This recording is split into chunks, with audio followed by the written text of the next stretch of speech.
doesn't have the best internet back there. So I wanted to be sure, but I might have to turn mine off if he's listening to the Twitch because it might start looping if both of us are audible. So as soon as we know that the sound on Twitch is working, then he can turn his mute button on. But that's sort of it's one of those tech problems in a house. I felt like I was just back in drama school in our clowning unit of work where it's like, get up, be funny. Just when Carlos said, okay, some witty repartee, go. Yes, witty repartee. Maybe someone should just throw fruit at us. Like, it's much easier to be funny when something's hitting us in the face. Yeah. Yeah, I'll take any physical gag for sure. We've been watching Dropout TV, where a bunch of the College Humor comedians migrated after College Humor went down. And Dropout is so funny, and they have so many incredible improv shows. We love the improv musical show. We love what's called Game Changer, where every single episode is a different game that they don't know what they're playing until they learn it as they're going. It's so funny.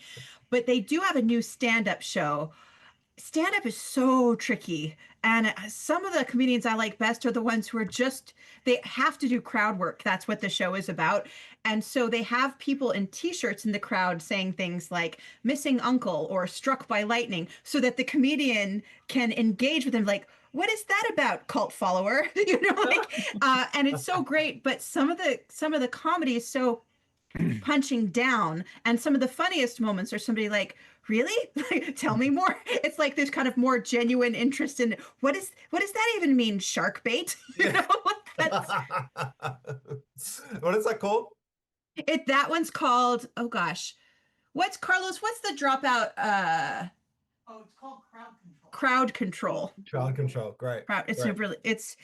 Some of them are better than others, but like, of course, anything live is, even though it's well edited, it's sort of like, ooh, I can't believe you got away with saying that. But some people, people like different things in comedy, and they do have quite a variety of types. Yeah, there was a series in, I think it was weekly in Melbourne that I used to go to called Spontaneous Broadway, and it would be basically people get up. And they would have to, someone would play, and then they would just have to make up the Broadway song. I think the prompts would come from the audience about what is the style, what is it about, and then you just have to make a musical of that in this hour show where everything was just improvised. And largely it was hilarious, but also a lot of alcohol was consumed. Oh, yeah. That's also part of it. Our favorites, the improvised musical, is called Play It by Ear. And it's Jess McKenna and Zach Reno are like the main, they just have this facility for creating rhyme and melody simultaneously with an improv band. And they often get good collaborators on, but it is unbelievable. I want that kind of training because I would love to be able to do it. But I bet they can't write books, Claire, so don't worry about it. They probably can do everything. Cheryl, are you still in London? Are you still? No. I'm back in Boston, and my nephew in Philadelphia has an improv show on Twitch. Can you say that again? To find out the name. Oh. Carlos? Yeah, tell us the name. That's cool. I don't know. I asked my sister. I don't know. 1 second, I'm getting some notes from the tech. Oh yeah, great. So sorry, we're gonna go live very soon. Okay. Well, we're sort of vocally live, perhaps, but I didn't mean to interrupt you. Forgive me.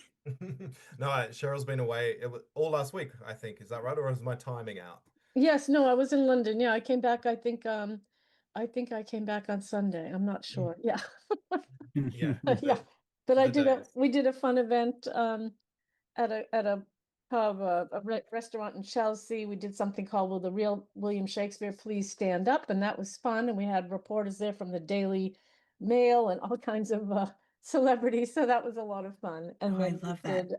Then we did a one-day conference with Sir Derek and Samantha Bond, who's in Downton Abbey and played Miss Moneypenny in some of the Pierce Brosnan James Bond films. So that was really fun. Spend the afternoon with them. All right, I think Carlos is going to take us live onto the Twitch stream. Our voices have been sort of talking about it. Sir Derek, as in Jacoby? That's right. That's amazing. He is just so lovely, so down to earth, and very funny, very witty, very dry sense of humor. The first time I was interviewing him, he said, "How's that?" And I said, "Oh, that was great." And he said, "Oh, I've got the job, do I?" You know. He never misses Cheeky. an opportunity, yes. Oh, I Claire, love it. Claire, you wait till you see Cheryl's film preview that will be part of SlayFest. It's sprinkled with some incredible Shakespearean, not just Shakespearean talent, but like British talent. It's pretty. Carla and I, when Carla showed me it, I was like, them and And we get to see your preview at the SlayFest. Yes, that's Oh my gosh. This is so exciting. All right. I think we're live. Yes, we are. Great. So I'm going to introduce all of you to the Twitch chat audience. Hello, the chat. I am so excited to bring you some of the artists, creators, makers of the Shakespeare SlayFest Season 2 Skullduggery. We have here the co-founder and artistic director of the Shake SlayFest, Grant Cartwright. Grant is a New York City-based green card holding Australian actor, writer, and director with a theater background. Imagine. He has worked in a variety of mediums, including television, Olivia Newton-John, The Pacific, film, restoration, I Love You Too, voiceover, Audible, Tantor Media, and commercial, Samsung, AXA. He is also the playwright behind, and get this title, everyone, Hippolyta, or Cupid is a knavish lad, thus to make poor females mad, Act 3, Scene 2, or Fuck Women. This year's Act 2 takes A Midsummer Night's Dream to darker places where love, power, and survival collide. So that's Grant in a nutshell, but there's far more to him than that, and we're going to dig in. We also have here Cheryl Eagan-Donovan, MFA. She's an award-winning writer, director, and producer whose documentary Nothing is Truer Than Truth premiered on Hulu in 2019 and is available on Amazon Prime in North America, aired on Sky Arts TV in the UK and in New Zealand under the title Shakespeare, the Man Behind the Name. Her new film project, All the World's a Stage, Shakespeare and the Invention of Modern Theater, is in post-production. Her first feature-length documentary, All Kinds of Girls, 2006, had an art house run and played festivals in the US, Canada, and the UK. Prior to making her first film, she was a publicist for several LGBTQ+ themed films, including Roland Tech's All the Rage, Kaylin Thornall's Payoff, and Zach Stratus's Could Be Worse. A script consultant for screenwriters and producers, she was a screenwriting mentor at the 2020 and 2024 SXSW film festivals. And then I'm going to ask you about controversy films during the interview process.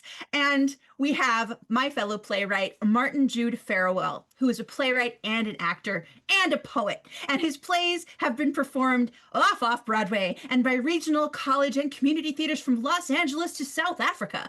A graduate of NYU's MFA program in creative writing and member of the Dramatists Guild, he has been the recipient of a playwriting fellowship from the New Jersey State Council on the Arts. He's been an ensemble member at Pulse Ensemble in New York City, the Shakespeare Project in Red Bank, New Jersey, Pike Street Art Center in Port Jervis, New Jersey, and Electric City Improv in Scranton, Pennsylvania.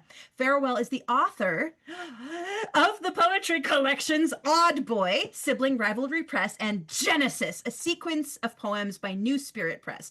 Odd Boy was a Pushcart Prize and National Book Award nominee and a finalist for the Patterson Poetry Prize. Former director of the Geraldine R. Dodge Poetry Festival, he lives in Milford, Pennsylvania, with his wife, writer Cheryl Solimini. All right, and I'm Claire, CSC Cooney. I'm a fantasy writer, sometimes playwright, sometimes musician. You know, I do a little bit of everything, and I'm so pleased to have you here with me on my Twitch channel. And now, how you remembered all of that, I have no idea. Claire, I know, I memorized it all queen. today in like 5 minutes. Thank you for having us. You are the queen. We love you. Okay, I guess I wanted to start with, maybe Grant, you should answer this first. But first of all, why a Shakespeare festival? What makes this one different or subversive? What does Shakespeare mean to you? All of these questions percolating, and then we'll start bringing in, like, how do you know these people? How did you get them on board? Where did your ideas come from? You know, all the big questions. But let's start with, why a Shakespeare festival? So I guess, why a Shakespeare festival? I mean, the first question, the first way to answer that question is another fucking Shakespeare festival question. And yeah, it is. It is another fucking Shakespeare festival. And it kind of came out of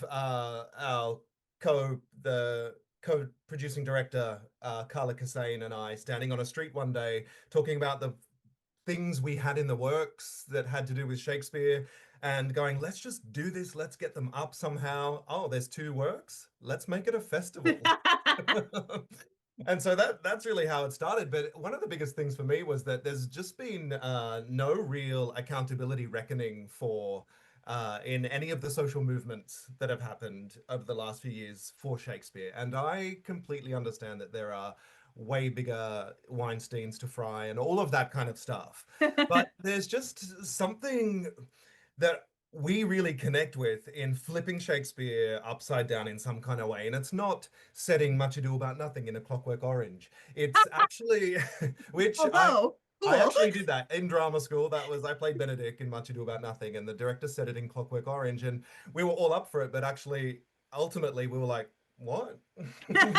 why is this bad? And it's Why because are you all doing singing in the rain suddenly in that's right. bowlers? But we just kind of were like, it's not about reinterpreting Shakespeare in that kind of way. It's unearthing Shakespeare. It's holding him to account. It's a reckoning. It comes out of a love that we have for Shakespeare, and we couldn't do this. We couldn't hate on him so much if we didn't love him so much. And when I say him, who is Shakespeare? That's a whole other bigger question even, but for the purposes of right now, him can go in inverted commas. But that is why we're doing this. That is why we're doing Shakespeare SlayFest. And then last year we did, I think we did 2.5 pieces really. And then this year it just started to roll down the hill in a way that was too exciting to not bring everyone on board, and all of the connections, the pieces, the talent, the incredible minds that were interested in playing with us this year.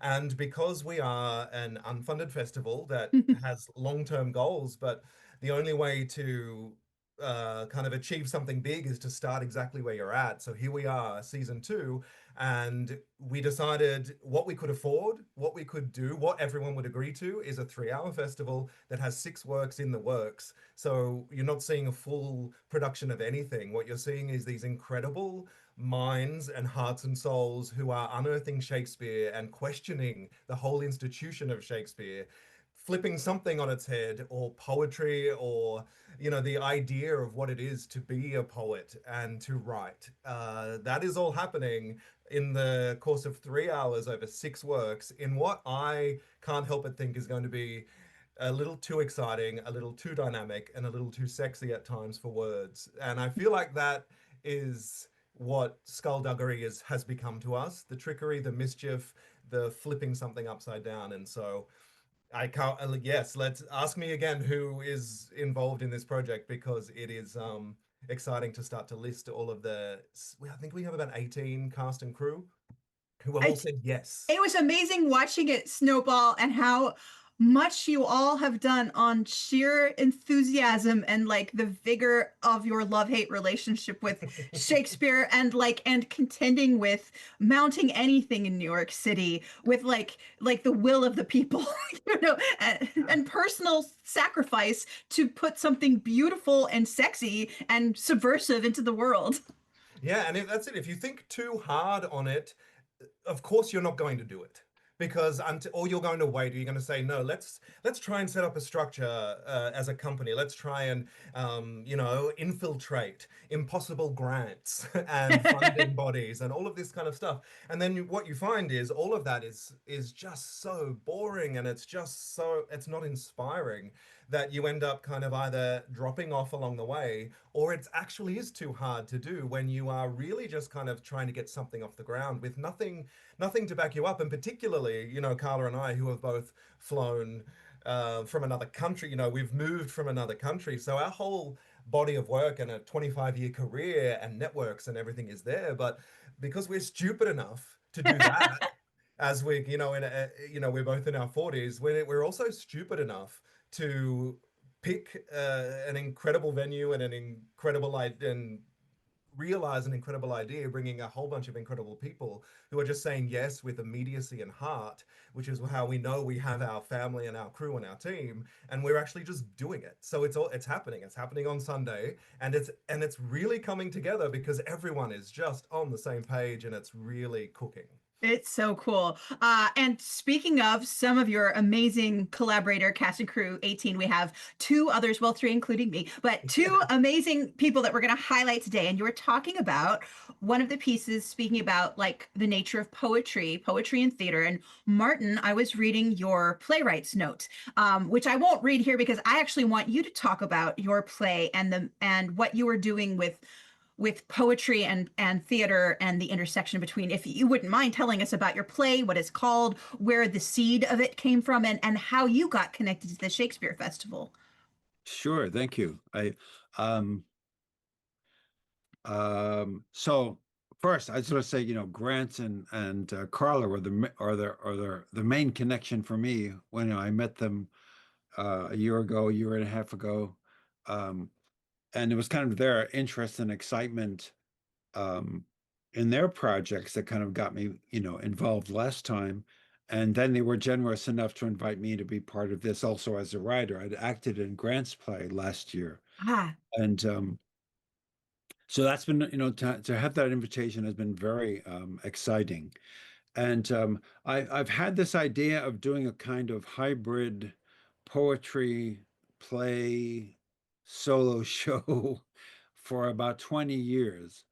And couldn't see a way of doing it. Couldn't quite figure out how I would do it. I mean, lots of performance artists have done some version of this before. So I'm not, this is not a new invention, but for me, it was. And really, two things kind of connected for me. One was a Japanese form called the haibun, which is a travel log, um, stories of travels interspersed with haiku. hmm. And I love the idea of that form, but the journey in the piece that I'm working on is not across a landscape, it's through a life. And how in many ways poetry is one of the things that makes the journey possible. Huh.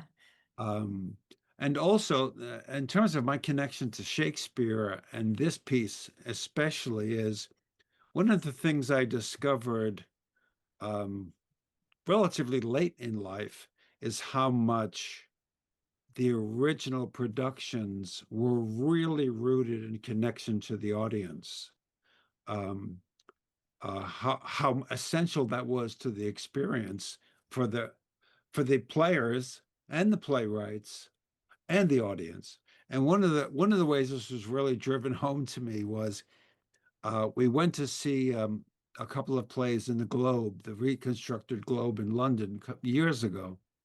And we happened to be in one of the upper tiers. So where I was sitting, I could see the thatched roof right across from me. And there were pigeons on the thatched roof. Ha.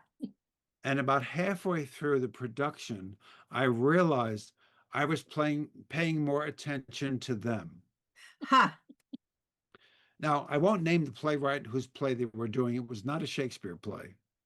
And the thought crossed my mind that with that kind of an intimate space, you, being the player, have got to be at least as interesting as a pigeon. Right. You better, or else. Right? And so it really made me really kind of turn my head around in terms of performance and connection to an audience. Because when I'd acted, it was always someone else's words, so I could, drill my lines, know my lines, do my preparation, but it was someone else's work. Hmm. When I gave a poetry reading, that was a whole separate thing. And I tended to give those readings kind of hiding behind the text. Oh, interesting. I would have the text in front of me and would almost never make eye contact with the audience. I gave really kind of traditional academic poetry readings. Even though my writing style is to repeat the poems out loud so many times, I pretty much know them by heart. Right. And it's part of your acting training. You could have at any point memorized them, but yes. But it wasn't done. Like, it's not the form unless you're with the slam poets, which is a different thing, but that performance poetry, which I love to do, is definitely not how most poetry readings go. So I can see that, like you want to be like respectful of the form, I guess. Yeah. So this kind of rethinking my relationship to Shakespeare and theater and performance really was the impetus to actually, yes, write this piece. And last year, maybe it was a year and a half ago, Grant may be able to correct my timeline. I read a tiny section of it to Grant and Carla, and a third member of the company at the time was there, and they gave me encouragement to keep going. And when this was kind of on the horizon, Carla and Grant said, "Oh, well, we want you to do this."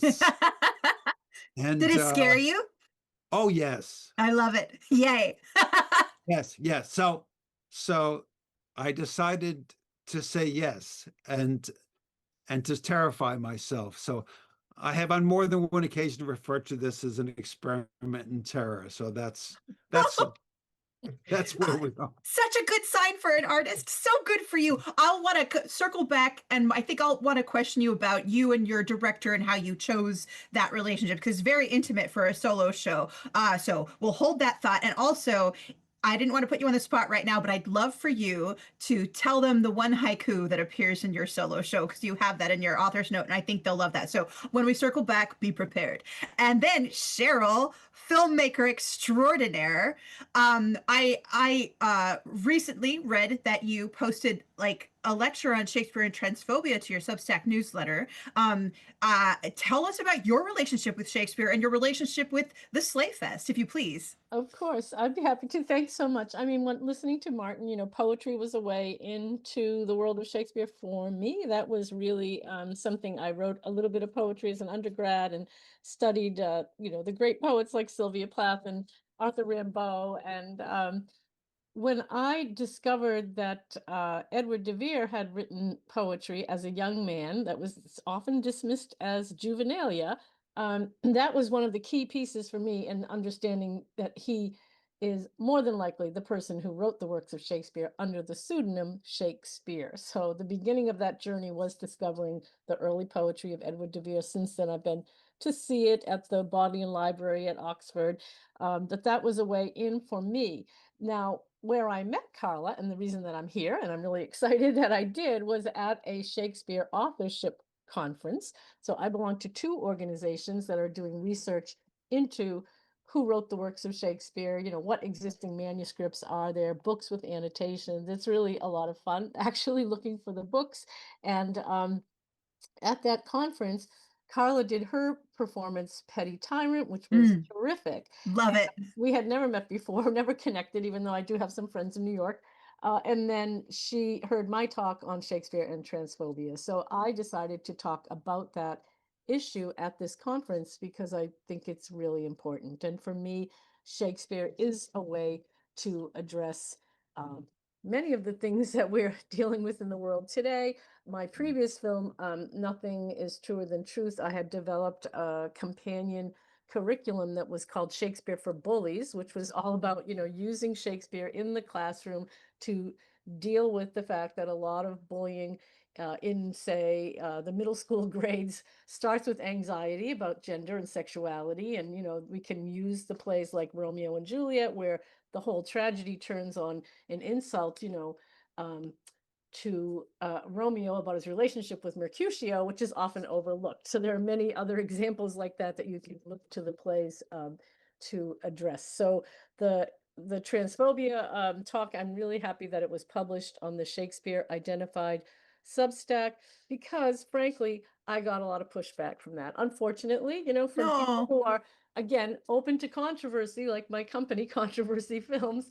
This was still a reach. One of the first comments posted when when the article went up yesterday was, well, isn't that kind of a reach, Shakespeare is a tool to fight transphobia? And I said, well, yes, I think we should be challenging the traditional ideas about Shakespeare. That's what I believe in. And so I'm committed to that. And I stuck my neck out there. And, I did a similar thing with something about music and Shakespeare. I suggested that, there's so much music in the plays and there's so much evidence that, Edward de Vere understood music, could play music. Clearly he wrote lyrics. He was a lyric poet. You know, maybe he was a composer himself, and by default, the inventor of the modern musical. And people said, crazy, right? But I managed to make my point. And again, it was really fun doing the research to look into exactly how much knowledge and exposure he did have to music. So that's a little bit about me. I'm really excited to share my new project with everyone. Nothing is truer than truth followed the life of Edward de Vere as he traveled to Italy. That's why I'm still in Venice here. So it talks about all the year and a half that he spent traveling around Italy, and how that's all then reimagined in the plays of Shakespeare. That was a really fun project. But this new one is about the theater, and it's really about the power of theater as a subversive force of misrule. That's the tradition of theater, right? The subversive Disrupting- force of misrule. Yeah. And you know, disrupting conventional ideas about gender, sexuality, race, ethnicity. I think there's really a lot in Shakespeare that we can explore. And so this film follows several different people, a journalist, a researcher, some actors, you know, who are committed to telling the story of this very charismatic writer, Edward de Vere, who was the center of the theater world in the late 16th century London. So that's what I've been filming for the last 2 years. We're editing now and hoping to get a first cut done by the end of the year. And I'll be launching a Kickstarter to help raise finishing funds. So Fabulous. that right now. Thanks. If you have any of that, by the way, Kickstarter, or I don't know if there's something to like click to sign up when it happens. Yes. If you have something like that, if you drop it in the chat here in the Zoom that we're on, I will drop it in the chat on Twitch, just in Great. case, you know, we love to support each other. Thank I was you. just thinking when you were talking about Shakespeare to combat bullies and Shakespeare to like combat transphobia. I guess combat is a very combative word, very bellicose, Right. but like to reveal, to analyze, to undo. I just feel like Grant said, well, if you're going to use Shakespeare to do Clockwork Orange, like Shakespeare is almost like a tool set or a resource that is malleable, and like if you can stretch, like why not reach to help end transphobia, or why not reach to help end bullying, or talk about the modern musical in a way that goes back a few centuries more than we thought it did. Like, I don't know, I like that kind of reach. It feels good. It feels I don't know, like you're using lots of parts of your brain and making connections through history. And I think humans are good at making connections and seeing patterns.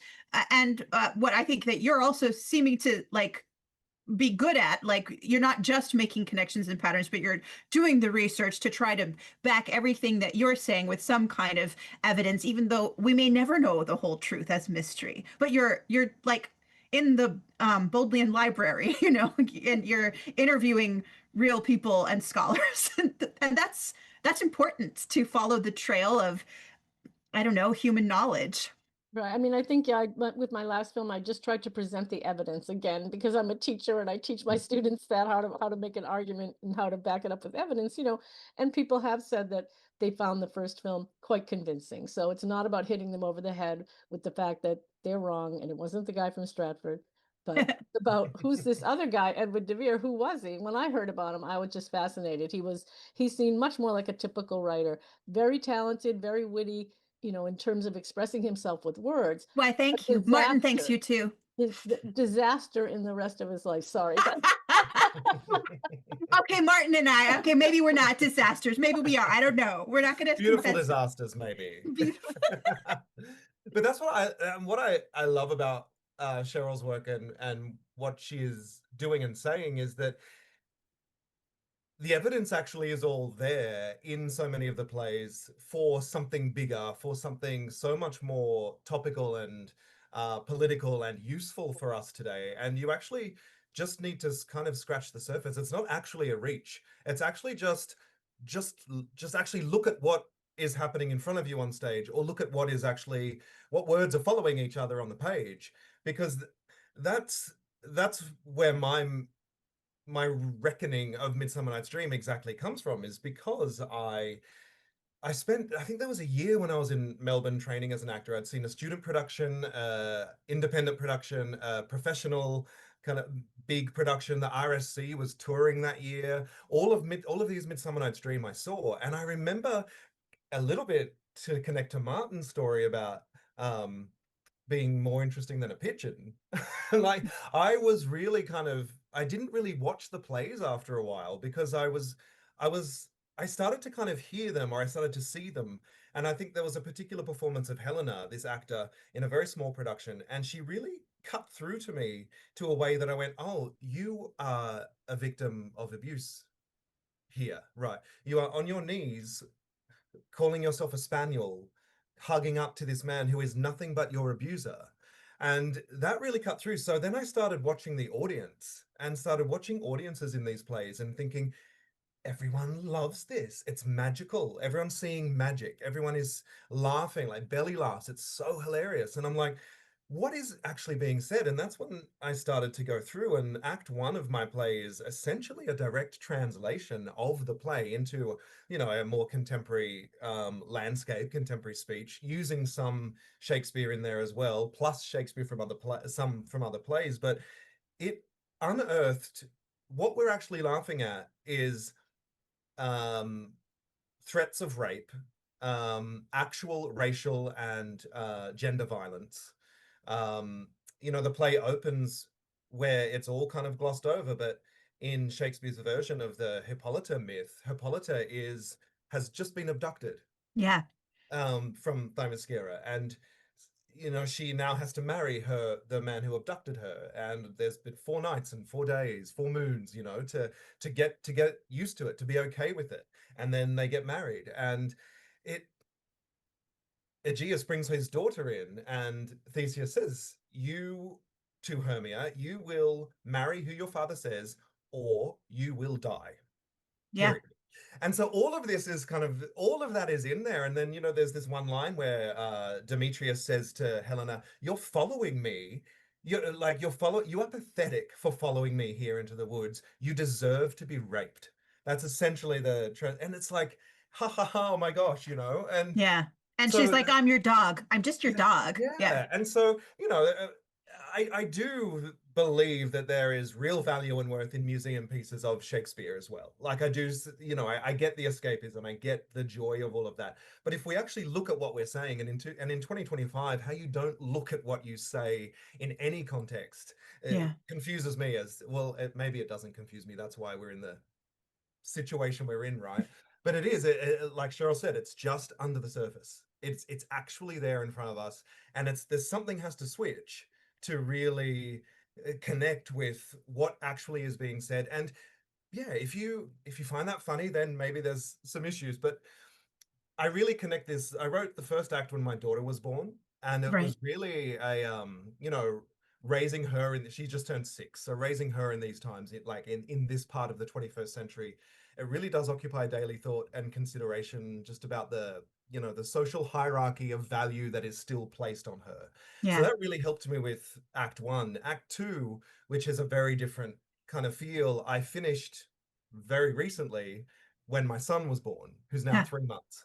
Oh, And it's raising him, it occupies very, very different daily thoughts about power and inherent privilege. And yeah. so I find this play is really bound to me as a parent. And when my daughter was born, I gifted her a really lovely folio edition of the sonnets, because Shakespeare is so close to my heart. The words, the plays, whoever he may be, it may be, it's very close to my heart. And so I wanted to gift her something close to my heart. And doing that, I felt a responsibility also to let her know how imperfect it also is. We revere the institution of Shakespeare so heavily, and particularly as artists, and it's a little bit of a pinnacle to perform Shakespeare. And it's like, but it's so imperfect, it's so flawed, it's so full of misogyny, anti-Semitism, homophobia, transphobe, all of this kind of stuff is in there.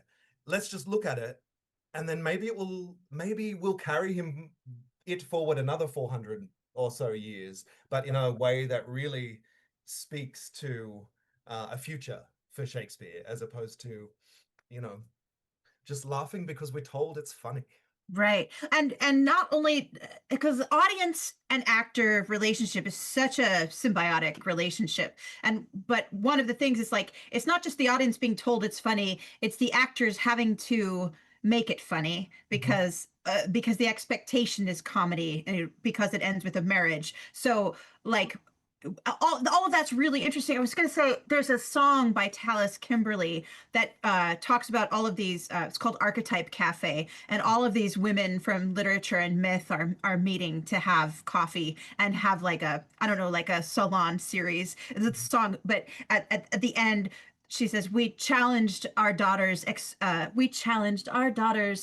perceptions to change. We challenged our sons even more, which I think is kind of like as a father of young children of like, oh, now I have to think about these things that will shape you the rest of your lives into making the world a better place through your bodies. It's very moving, and I'm so looking forward to seeing your piece. And the title just kills me, and I love that. I love too that the sonnets were your gift to your daughter, and then we've got Carla embodying the sonnets through jazz, which is like just all these beautiful connections.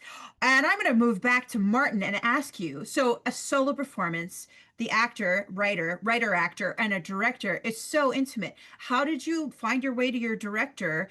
How has that process been for the two of you? What have you discovered? What I know you're frightened. What has made you more frightened? What has made you calmer and excited about this process? Um, okay, that's a big question. Yeah. You can come back to it or answer a different one. I'm not going to punish you for it.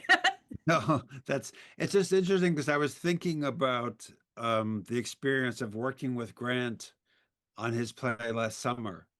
And one of the things I said to him after the first rehearsal, I said, in the first part of the play, I said, Theseus is the only one who thinks he's still in a Shakespeare comedy.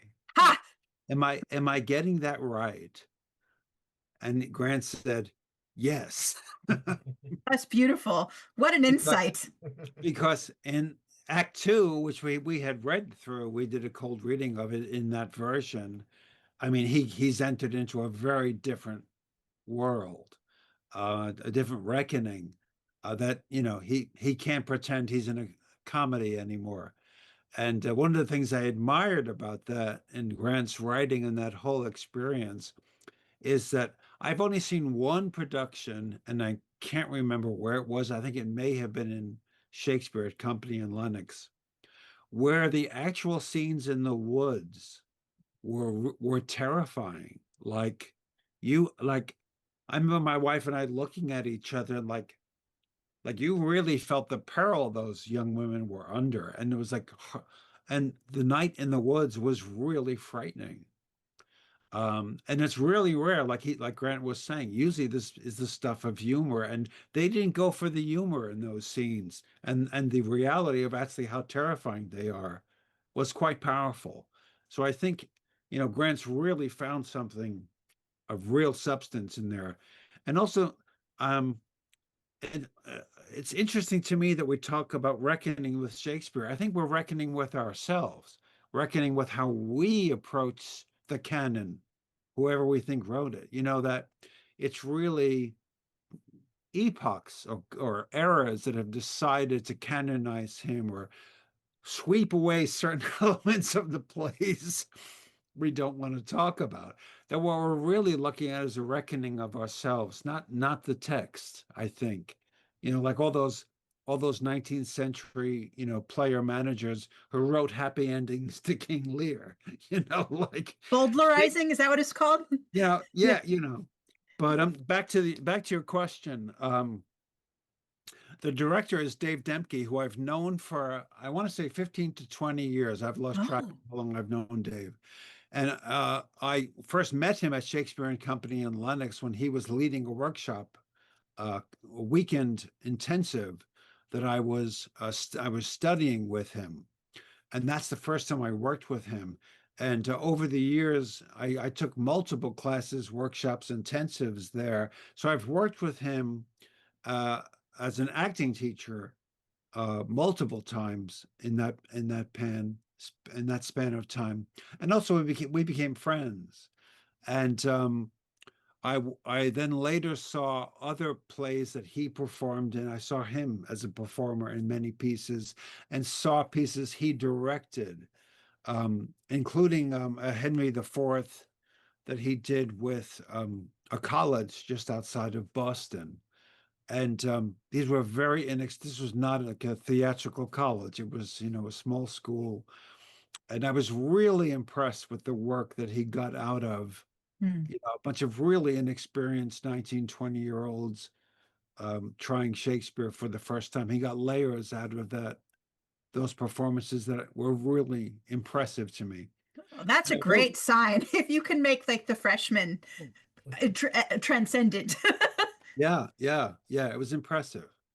And over the years, he's just one of those people who is probably one of the most active listeners I've ever seen. If you see him in an acting class teaching, I used to be as fascinated watching him teach other people, Huh.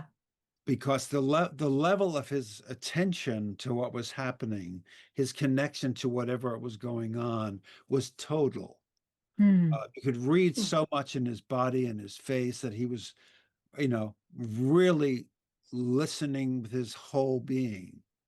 And his feedback and his guidance was always so um, sensitive and astute and kind, but also like really sharp. He's Yeah. super. And when I thought about doing this project, the thought of having anyone direct it and not like being totally in control um, was scary. And the first and only person I really thought about uh, was Dave. He's the person I wanted to do it. And frankly, if he had said, he wasn't available, I really would have just talked to Grant and Carla about, dropping in, working with the two of them, because they trust the two of them implicitly also. Yeah. Yeah. But so it's been a very, very interesting process, because again, he has a very keen eye and ear for what works to build dramatic emotional tension and truth, and what undercuts it. Hmm. And that's some of what it's easy to lose track of when you've written 20 something drafts of something. Yeah. You can lose your your perspective. So to me, it's been incredibly helpful to have someone who very quickly and astutely sees, oh, you've lost the train of thought here, or you've lost the momentum here, and you should leap from here to here. You don't need those two paragraphs. Like, that's all been Kind of like as an editor in the air, like the person who's like, this on a page would be all right, but out loud as an actor, this thought follows this one more naturally. That's very powerful. What a complete, this is like the nice end of saying tool. What a great tool. But not a complete tool, because he sounds like he's quite a nice guy. Yeah, he is. No, and the other thing I would say is, a lot of times I had this conversation with Carla when she was working on Petty Tyrant in different iterations. And I said, a lot of times directors or dramaturgs they're actually telling you how they would have written what you've written. Hmm. And it's very rare to actually have one that's going to help you write what you set out to write. And Dave is very, very much in the camp of really trying to figure out what you're trying to do, and help you get there. So, yeah. I love it. Oh, I love that you found an incredible collaborator for this project. That's because it's so personal. After 20 drafts, and after like a piece exploring a lifetime and poetry and theater, it's like it's a bunch of complicated entanglements happening, and the outside eye, but somebody with vision and precision to be able to give you back the gift of yourself in a way. So, oh, I love that. Will he be at the festival? Will he be there for your As far opening? as I know, yes, yeah, That's yeah. awesome. Oh, I hope But that's as Claire, special for him too. Claire, that makes me think though, like listening to Martin talk about the actor-director relationship. I wonder if what your insight and feelings are on the writer-director relationship, because I know the director we have for your piece, Hey Nonny Nonny, is Miriam Grill, who is a close friend of yours and a Yeah. huge collaborator. So, I mean, maybe, it made me think of your piece as well when you were talking about the women, was it at the Artemis Lounge, sitting pontificating Archetype like talking Cafe. Yeah.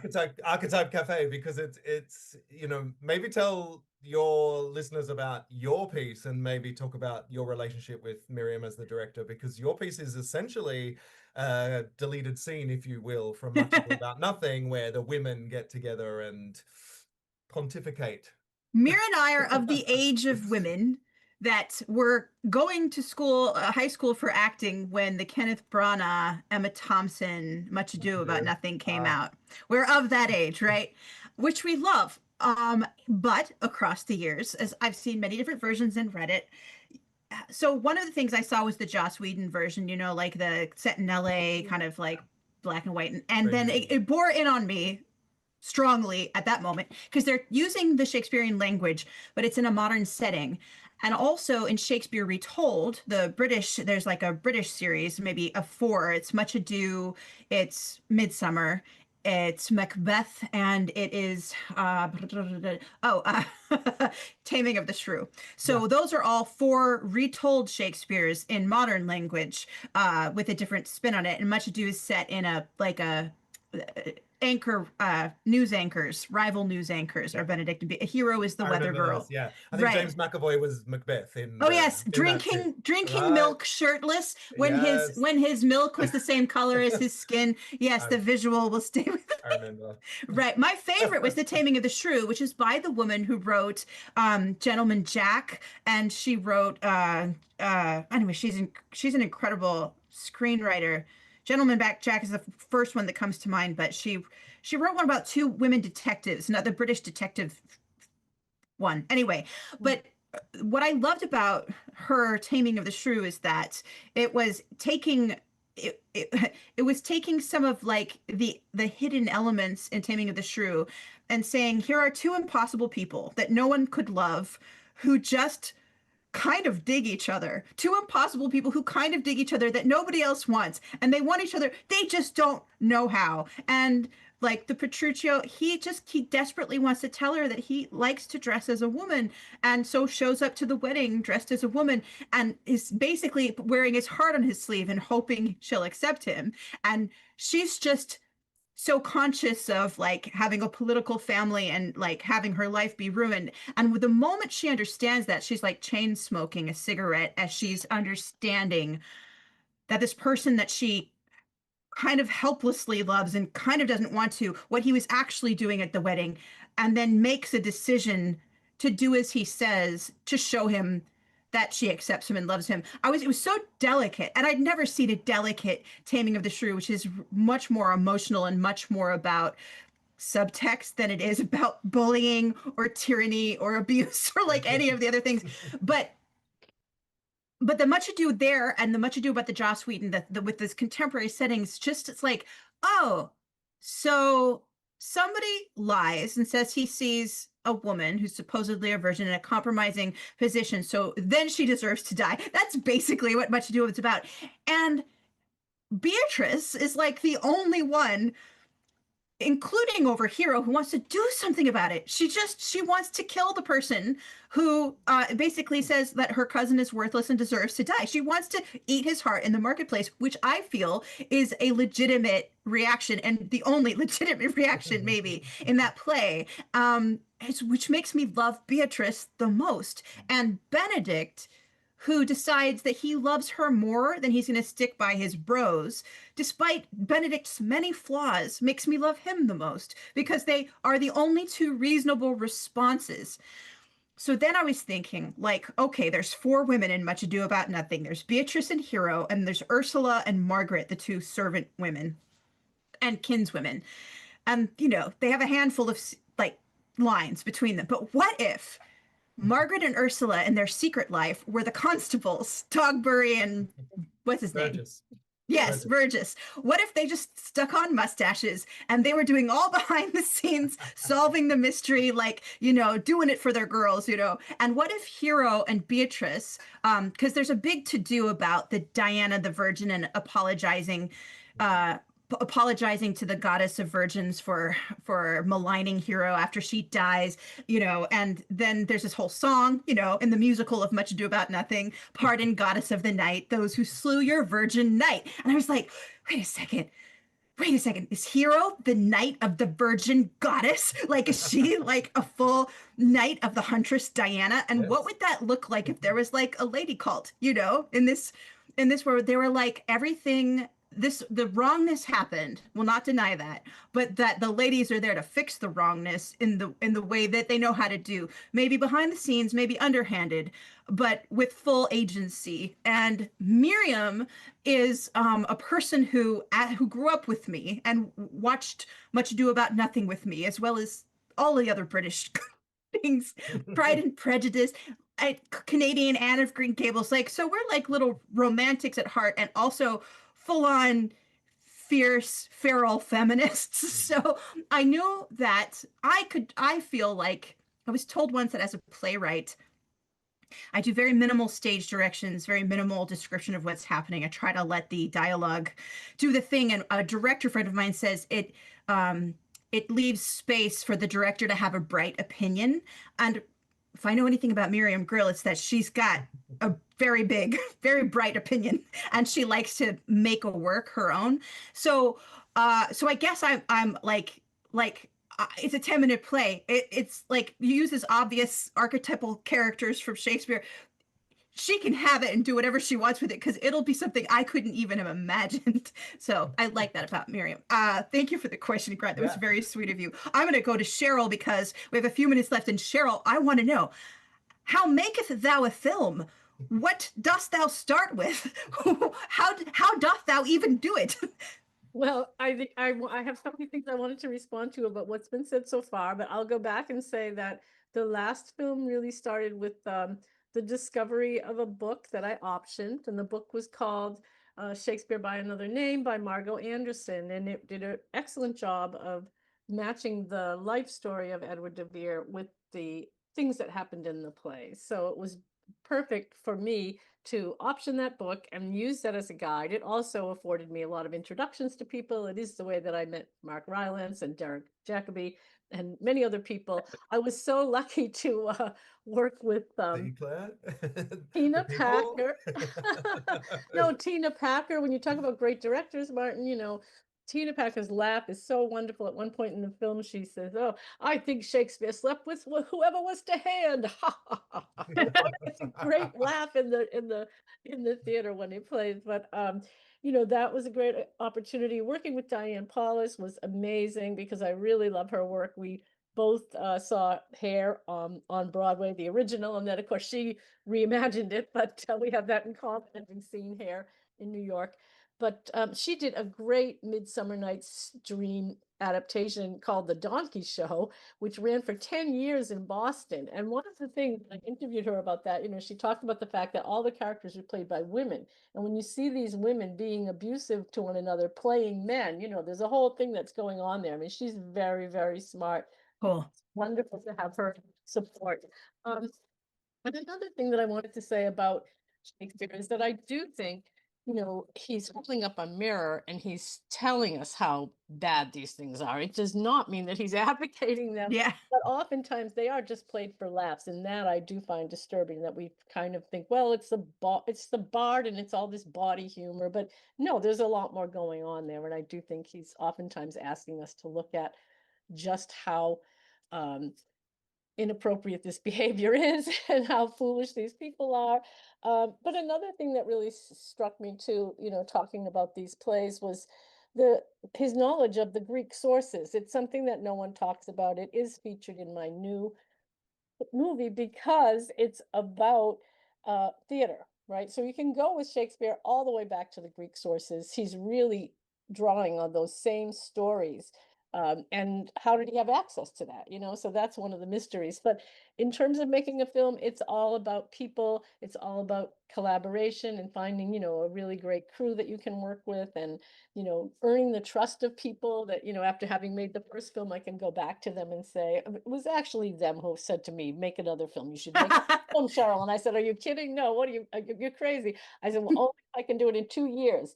So the 2 years are up. And you're almost done. Look what Yes, you've done. exactly. You sound just like Grant. We're like, I guess we're doing this. We don't it know was how. like, And the what? second Yeah. time is even more. It's worse. It's like, no, we know how to do it. I guess we're doing it anyway. Right, because there is no grant money, as everybody knows. It's just Yeah. once you commit to it, so you just have to follow through, and it's great fun, meeting people who are so talented and are so generous with their time, and it's all worth it, right? Including all meeting worth this group. It's great. So Yeah, You all are absolutely. great. And that's what's so great about having this whole team together. I mean, we have Cheryl and Martin here tonight, but Carla Kassane, we have Lee Durkee's play. We're yes. doing Act 1 of his play. Oh, Grant, tell We- us about the two-liner of Lee Durkee's play. It's so great. the two-liner.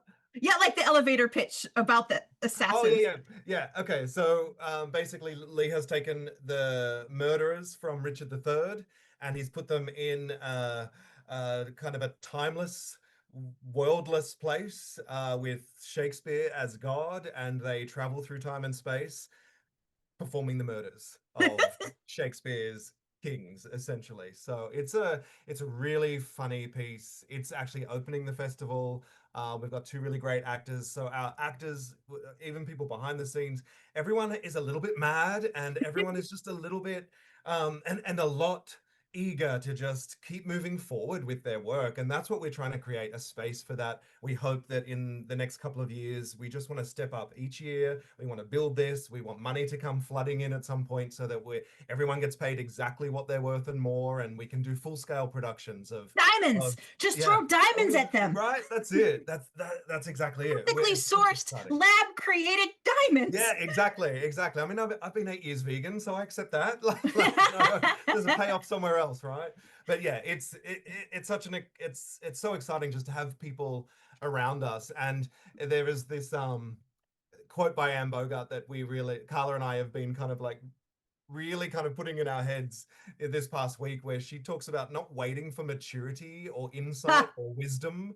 Like, don't wait for an appropriate stress-free environment to create. What you do now is actually going to inform your future endeavors. And so if we didn't do this now, there wouldn't be SlayFest in 5 years' time. It just wouldn't get off the ground. So here we are, season 2. Season 3 is already in our heads. And it involves everyone here. So it's and to that end, one of the things Carla wanted me to say is that so the SlayFest is free. It's totally free, and it's totally booked. The seats are sold out. There was a waiting list that, that's all full and taken care of. So the only way that any of these hardworking, slightly mad Cheshire cats and clowns and poets and filmmakers are going to be seeing anything but the love of their audience back for all of this work is through donations. And I believe that your intention is, with the donations that come in from the festival and beyond, to flood into the next festival to mount full productions of each of these visions, or some of them. That is our aim for season 3, is to actually build on this community that we already have. And like Martin said, he was with us last year. There's a few people who are back this year. It's a family that we really want to build. To be 100% honest, any donations that we get now are being flooded into this current season. So Carla and I are so committed to this that this is all coming out of our scarily tight pockets right now. But that's our commitment, and that is, we skinny jeans are back in Brooklyn. I know, right? Like, we're committing to this free festival. Like, it has to be free. Shakespeare was of and for the people, right? Like, it has to continue to be like that. So like Cheryl said, we can just like flip the mirror around in 2025. which is exactly what we're trying to do. So we want anyone who wants to come to be able to come. So that's what we're doing. So we're funneling any donations we get. Anything over what our budget is will absolutely be going into the next. There's no profit to be made here. It's all about just getting it done. The profit comes when we start to be able to kind of generate more income, and we can start paying people absolutely what they're worth, more than just a Diamonds. small stipend, Yeah, exactly. Lab created diamonds for you, everyone. But it's Oh my exciting. God. It's exciting. We're mad and we love it. That's another song. We're all mad here, and it's okay. Yeah. After the Cheshire Cat, S.J. Yeah. Tucker, I love it. Like, that's just okay. We're just here What are you gonna do? making things in the time of tyrants, kind of. Yeah. But and you're right. We are sold out. All tickets are secured. But New York, it's kind of like someone wakes up on the day and they've had a big night, whatever it is, or there's a little bit of drizzle in the air, and so we can't possibly go out. So we are still encouraging people to turn up. We anticipate and we hope that we'll be able to siphon people in, that that there is a space for everyone, and if there's not, just come and be a part of it. And floor space only. Hang outside, cry, laugh, I don't know, recite Shakespeare, do a monologue. I hope so. I love that feel of like, like, oh, do I do this cool thing or do I stay at home and look out a window? Also very cozy. But I think that some things actually, I think mostly people want to follow through when the thing is cool enough. And I feel like the Shakespeare SlayFest is definitely cool enough. It has a call. It's so uncool, it might actually be cool. That's, I've never been a cool kid, so I feel like that. I haven't either, which is why I find this thing cool. I find it cool because cool. I'm not a cool kid, but slay. Yeah, slay. That's it, right? Well, thank you all, Martin, Cheryl, Grant. You're all so wonderful. And I look forward to seeing you not less than a week, this coming Sunday, the 9th, from 2 to 5 at the, what atelier is it again? TheatreLab at the Atelier Theatre, yeah. So turn up, and it's on level 4. We'll have some signs out, but yeah, we're in a beautiful, sexy white box. It's going to be great. Yeah, where I had never heard of a white box. I'd only heard of black box theater, so like a white box was so exciting. And it was sexy. Yeah, I know. Like Carla was like, the photos are going to look so great. And I'm like, wear your ruff. All right. Well, thank you so much for joining us. Have a wonderful night. Lovely to meet you. Thanks, Claire. You're amazing. Thank you, everyone. Take care.